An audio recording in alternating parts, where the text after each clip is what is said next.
Thanks for staying with us. Let's get you some more updates from the state.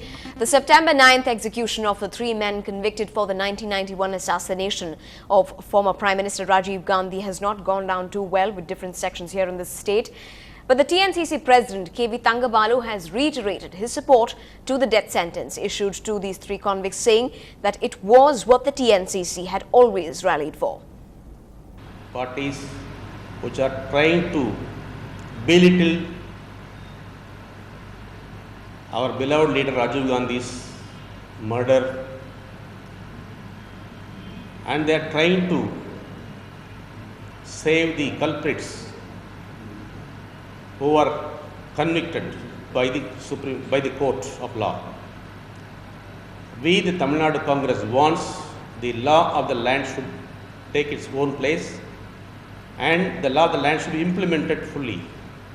All court judgments with regard to Sri Rajiv Gandhi's murder and the convicts to face the law as per the law of the land.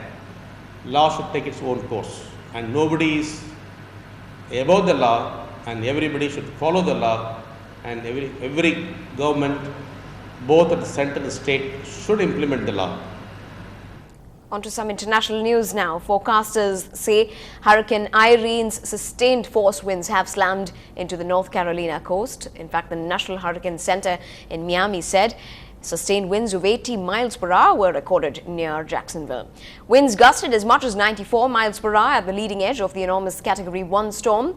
Irene's outer storm bands are also believed to be dumping drenching rains in areas up and down North Carolina's coast. In fact, the hurricane is expected to continue churning its way up the east coast on an uncertain path through some of the most densely populated areas of the United States, and close to 65 million people live in that corridor, vulnerable to Irene's slashing winds and heavy rains. And the scene is not too close to what that is in Chennai, but the rains are still battering here in the city, and the rains, in fact, are expected to continue into Sunday as well. Moving on to some news from the Middle East. In Libya, dozens of decomposing bodies have been found in an abandoned hospital in the Abu Salim district of capital Tripoli, where some of the fiercest fighting has taken place. It was not clear when these men had been killed, but one room had 21 bodies, with 20 more in a courtyard, all of them darker skinned than most Libyans. When we come back, we bring you the beats and the dances of the sub-Saharan Africa and lots more from the lovely nation. That's when we come back.